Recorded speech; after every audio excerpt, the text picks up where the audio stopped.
thank all of you for coming out to memorialize the filing of this legislation. It is very straightforward legislation.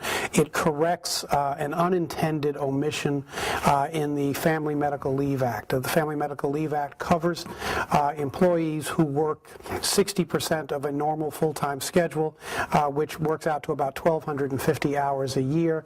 Because of the way flight attendant schedules are calculated, they are paid only for their flight time, and therefore it is almost impossible for them to accumulate 1,250 hours of so-called full-time work. And thus what this bill does is it simply adjusts FMLA eligibility for flight attendants to 60% of what is the normal full-time schedule for their airline. And so this will open up eligibility for the FMLA to the nation's flight attendants, a very hard-working, very dedicated crew of people who have gone through some very hard times in the airline industry, but this will be a way to provide them with a benefit that heretofore they have been ineligible for, and certainly a benefit to their families, as they will be able to take leave so as to care for those members of their family who are in need of care or assistance. Clearly, it was the intent of the Congress in 1993 that airline workers should not be excluded from the FMLA as a result of the unique way that our work hours are calculated.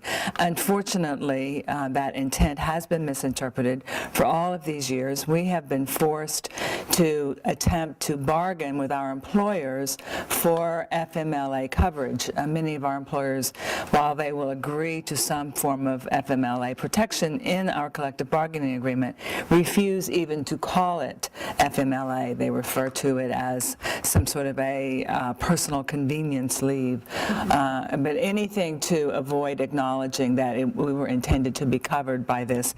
And as you might imagine, with a work group with particularly unpredictable schedules, this kind of law, this kind of protection is particularly important, whether it's for caring for a young growing family, caring for aging parents, or even dealing with our own illnesses, which are many, particularly given the exposure that we have on a daily basis to every kind of disease that's floating around among the traveling public. For millions of individuals, this has been the difference being able to provide for your family and not getting fired.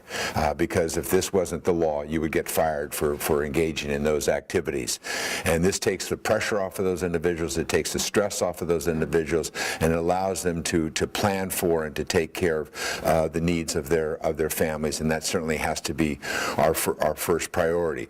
By the same token, we see a situation here where flight crews have a responsibility at the job place that isn't reflected in the hourly calculations of the for eligibility for this law.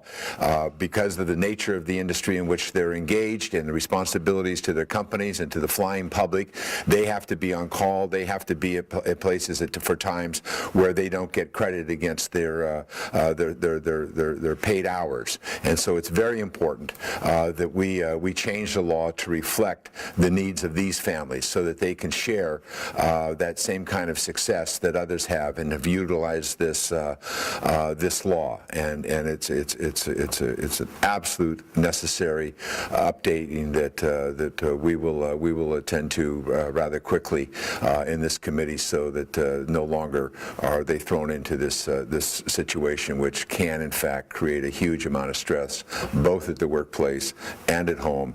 And as we hear from so many employers, the availability of this law has increased their productivity and lessened the tensions and lessened turnover, all of the benefits that we say we want in the workplace. Just because flight attendants, flight crews have layovers, have on-call time, doesn't mean they shouldn't be getting the same benefits as every single working American. Myself and my flying partners have been excluded from receiving benefits offered through the Family and Medical Leave Act. For years, flight attendants and flight crews have been denied family leave coverage due to the fact that our schedules do not equal those of a 40-hour work week. In fact, it is extremely difficult for any flight attendant, especially those who are new to the career, to meet the narrow qualifications for a current family leave coverage. Family leave is there to ensure that after we have our children or we're dealing with a serious illness, that the job that we love will still be there when we return.